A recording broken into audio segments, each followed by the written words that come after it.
अब देखिए एक और घर के हम सामने आ गए। ये घर आधा डूब गया है जान लीजिएगा, और लोग ऊपरी तल पर पता नहीं होंगे और नहीं भी होंगे तो ये घर छोड़ करके ये लोग भाग गए। घर के लोग भी धीरे धीरे अब घर को छोड़ेंगे। ये कितना खतरनाक है देखिए, बिल्कुल बाढ़ का पानी इनके घरों तक पहुंच गया है। अब ये लोग पूरी तरह से परेशान हैं, इतना ज्यादा परेशान है कि अब घर छोड़ने के अलावा इनके पास कोई भी रास्ता। विधायक है वो आए कि नहीं, बाढ़ आई है तो उनको कुछ अभी विधायक भी नहीं आए हैं, उनको पता नहीं होगा। अरे क्यों नहीं, अंकित भारती को पता नहीं होगा, ओपी भारती हाँ, क्यों आए नहीं होगा? आए नहीं, मैं वोट के लिए आए थे, सेवना यहाँ आते। किलो लाइन बांट देंगे, 1 किलो चना बांट देंगे, हो गया उन लोगों का नाम। अच्छा, और जो मजिस्ट्रेट अधिकारी और जो कलेक्टर आते हैं तो 4 लड़कों को बोलेंगे जा खड़े हो जाओ, फोटो खिंचवा लो। फोटो खींच लेते अपना चले जाते हैं। जनपद गाजीपुर में है और जनपद गाजीपुर में लगातार बाढ़ ग्रस्त इलाकों को हम दिखा रहे हैं। थोड़ा सा अपने छायाकार से चाहेंगे दिखाएं। बिल्कुल हम गंगा के बाढ़ के पानी में बैठे हुए हैं और नज़ारा देखिएगा, एक ट्राली है और ट्रैक्टर की, देखिए एकदम बिल्कुल पूरी तरह से डूब गई है। और हम लोग बिल्कुल गांव के किनारे घूम रहे हैं और गांव में जो घर हैं उन घरों में पानी घुस गया है। अब कितनी बुरी स्थिति है इसको आप देख सकते हैं। और ये नज़ारा है जनपद गाजीपुर और बनारस के बिल्कुल बॉर्डर का। ये गाजीपुर का खरौना गांव है जो सैदपुर विकास खंड में पड़ता है। अब देखिएगा कि गंगा के इस जो है बाढ़ के पानी में इस बीच मझधार में घूमते हुए मुझे खुद बहुत ज़्यादा डर लग रहा है। और आप भी जब गंगा के किनारे इस बाढ़ का पानी देखेंगे तो महसूस करेंगे, इतने ज़्यादा सिहरन होगी, इतनी ज़्यादा सिहरन होगी कि आपको क्या बताएं। थोड़ा सा एक बार और बाईं तरफ हमारे घुमाइए। देखिए एक महिला है जो अपने जो है घरों में किसी तरह से जाने का प्रयास कर रही हैं और पानी बिल्कुल लबालब भरा हुआ है। मैं जहाँ उतरा हूँ ये कोई गंगा नहीं है बल्कि ये उनका खेत है, इनका दरवाजा है। यहाँ तक देखिए पीछे घर है, उस घर के ठीक सामने मैं खड़ा इस जो है गंगा के बीच में इस बाढ़ के पानी में इस नाव में बैठ करके मैं रिपोर्टिंग कर रहा हूँ। और मुझे बहुत ज़्यादा इतनी ज़्यादा सिहरन हो रही है, मुझे डर लग रहा है, लेकिन हम दिखाने का प्रयास कर रहे हैं कि देखिए कि लोगों को गंगा के किनारे जो लोग बसे हैं बाढ़ से उनकी क्या स्थिति है, क्या पीड़ा है। दिखाते रहिएगा, थोड़ा सा हमारी बाईं तरफ दिखाते रहिएगा। ये सब घर है जो गंगा के पानी में डूब चुका है और उसको बिल्कुल ग्राउंड जीरो से हम दिखाने का प्रयास कर रहे हैं। अब स्थिति यह है, जान लीजिए कि गंगा के किनारे जो लोग रहते हैं उनका जनजीवन पूरी तरह से अस्त व्यस्त हो गया है, पूरी तरह से तबाह हो गया है। अब देखिए एक और घर के हम सामने आ गए। ये घर आधा डूब गया है जान लीजिएगा, और लोग ऊपरी तल पर पता नहीं होंगे और नहीं भी होंगे तो ये घर छोड़ करके ये लोग भाग गए होंगे। क्योंकि अगर ये नहीं भागेंगे तो ये बहुत बड़े हादसे का शिकार होंगे, क्योंकि जो जंगली जीव हैं, जानवर हैं, वो इनके घरों में अब प्रवेश करेंगे क्योंकि कहीं उनको छुपने के लिए जगह नहीं है। अब ये जाएंगे और इनके घरों में शरण लेंगे और इस घर में रहना बड़ा मुश्किल हो गया है। अब जानिए कि ये बाढ़ का पानी निरंतर बढ़ता हुआ जा रहा है। और देखिए हम नाव पर बैठे हैं, हमारे पीछे एक बुजुर्ग है, नाविक हैं, और मैं इनका भी धन्यवाद करूंगा कि यही लोग हैं जो बाढ़ में डूबते हुए एकदम जाइए मत कहीं मत जाइए एकदम, अरे जाइए मत, आराम से बिल्कुल जो है बाढ़ का जो पानी है पूरी तरह से देखिए। थोड़ा सा हमारे बगल में बाई तरफ फिर दिखाइए, बाई तरफ दिखाइएगा, इधर देखिए फंसेगा नहीं ना, इधर बाईं तरफ दिखाइएगा। ये घर है और इस घर में लोग जो है इस घर के लोग भी धीरे धीरे अब घर को छोड़ेंगे। ये कितना खतरनाक है देखिए, बिल्कुल बाढ़ का पानी इनके घरों तक पहुंच गया है। अब ये लोग पूरी तरह से परेशान हैं, इतना ज़्यादा परेशान है कि अब घर छोड़ने के अलावा इनके पास कोई भी रास्ता नहीं बचा है। और इस बाढ़ में उतरने के बाद सचमुच मैं महसूस कर रहा हूँ कि इन लोगों का जनजीवन किस प्रकार का होगा। हमारे साथ गाँव के ही एक लोग बैठे हुए हैं, देखिए इधर कुछ है, कुछ ग्रामीण है हमारे साथ जो नाव में बैठे हुए हैं, इन्हीं से थोड़ा सा बात करेंगे। क्या नाम हुआ आपका? लाल बहादुर यादव। आप बताइए कि बाढ़ में किस तरह की दिक्कत आप लोगों को झेलनी पड़ रही है?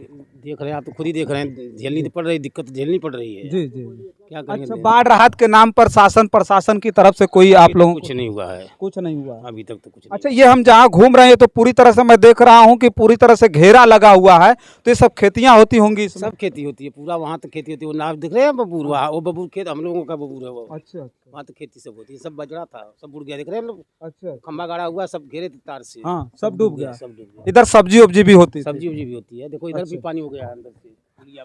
अब देखिए ये एक रास्ता है, सामान्य तरीके का रास्ता, इसी वजह से थोड़ा सा पानी रुका हुआ है। लेकिन आज रात में मुझे लगता है कि जिस तरह से पानी बढ़ रहा है तो ये भी पूरी तरह से रास्ता डूब जाएगा, आप जान लीजिएगा। और जब ये रास्ता डूबेगा तो फिर गांव में इधर भी जो घर बचे हुए हैं उसमें भी पानी प्रवेश कर जाएगा और इन लोगों को भी कहीं यहाँ से पलायन करना पड़ेगा, कैंपों की शरण लेनी पड़ेगी। अब जानिएगा, इन्होंने बताया कि शासन प्रशासन तक कोई भी हम लोगों को सुविधा नहीं पहुँचाई गई है और किसी भी तरह की बात नहीं बताई जा रही है। लेकिन हमने इस महसूस किया है आने के बाद कि अभी प्रशासन को और खास करके उन जनप्रतिनिधियों को जो समाज सेवा की बात करते हैं, चुनाव में आते हैं और बिल्कुल बड़े बड़े वादे करके इनके बीच से चले जाते हैं, आज इस दुख की पीड़ा में इनको यहाँ जरूर पहुँचना चाहिए और पहुँच करके कम से कम इनके हाल चाल को जानना चाहिए। लेकिन ऐसा कुछ हो नहीं रहा है। अब गंगा के बाढ़ का पानी देखिएगा, बिल्कुल पूरी तरह से लबालब भरा हुआ है पानी और यहीं जो है लोगों का जनजीवन पूरी तरह से अस्त व्यस्त हो गया है। यहाँ जो घर बने थे, जो अपनी झोपड़ियाँ झुग्गी झोपड़ियाँ थी, जहाँ इनके पशु बांधे जाते थे, मवेशी बांधे जाते थे, अब पूरी तरह से ये डूब गया है। जो जहाँ हरे चारे उनके थे, आज पशुओं को चारा भी नसीब नहीं हो रहा है, पूरी तरह से अब खत्म हो गया है। अब जानिएगा कि गंगा में घूमते हुए मुझे आज बड़ी अजब सी फील हो रही है और रोज गंगा में इसी तरह से नाव से लोग अब घरों से बाहर निकलना शुरू कर रहे हैं। अब बताइए इनका जनजीवन किस तरह का होगा। वो चीज़ ग्राउंड रिपोर्ट हम दिखाना चाहते थे ग्राउंड जीरो से और इस चीज़ को मैं दिखा रहा हूँ। देखिए यहाँ जो भूमि है जिस पर फसल होती थी, एक बार जो गांव के लोग हैं उनसे पूछते हैं, अच्छा ये बताइए मुआवजा वुआवजा मिलता था कि नहीं मिलता है? मुआवजा कहाँ मिला था? मुआवजा नहीं मिलता है। अच्छा हो जाता है सब, कागज पे हो जाता है लेकिन मिलता कहाँ है? किसी को मिलता नहीं है, जो किसान है उनको नहीं मिलता है, कभी नहीं मिला है। अब देखिए हम भी चाह रहे हैं, चूंकि गंगा में बहुत ज़्यादा हमको डर लग रहा है और नाव पर हम बैठे हैं और हम चाहते हैं कि थोड़ा सा हम नीचे उतरें, तो कुछ लोग हैं, थोड़ा सा कैमरा घुमाइएगा बाईं तरफ, कुछ लोग हैं जहां पानी नहीं है, रास्ते पर टहल रहे हैं, उन लोगों से बात करेंगे और बात करके दिखाएंगे कि दर्द क्या है जब जब बाढ़ आती है, क्योंकि बाढ़ का दंश हर साल झेलना पड़ता है इन लोगों को, फसलें अमूमन बर्बाद होती हैं। अब देखिए हम गंगा के बाढ़ के पानी में नाव से सफ़र कर रहे थे और हम दिखा रहे थे कि बाढ़ आने के बाद लोगों को नाव का ही सहारा लेना पड़ता है। अब गांव के कुछ लोग हैं, ग्रामीण हैं, उनकी जो फसलें डूब गई हैं, उनका घर डूब गया है। ये खरौना गांव है जो बिल्कुल गंगा और गोमती के संगम के बगल में बसा हुआ है। अब जानिएगा यहीं से मार्कंडे महादेव जी की मंदिर है और इधर जो है गंगा और गोमती का संगम है और इसी बीच ये गाँव है खरौना गांव है जो जनपद गाजीपुर में पड़ता है। ये बनारस और गाजीपुर का बॉर्डर पर मैं खड़ा हूं और इनको अमूमन हर साल इस तरह की स्थिति झेलनी पड़ती होगी। क्या नाम हुआ आपका? लालजी यादव, बीडीसी खरौना। अच्छा बीडीसी हैं। हाँ। अच्छा ये बताइए कि जो है प्रशासन शासन की तरफ से कोई सहयोग मिला अभी? कोई नहीं, कुछ नहीं। कोई अब से स्थानीय क्षेत्रीय विधायक हैं, वो आए कि नहीं बाढ़ आई है तो उनको कुछ नहीं, अभी विधायक भी नहीं आए हैं। उनको पता नहीं होगा? अरे क्यों नहीं, अंकित भारती को पता नहीं होगा? ओपी भारती हाँ। क्यों आए नहीं होगा? आए नहीं वोट के लिए आए थे सेवना, यहाँ आते।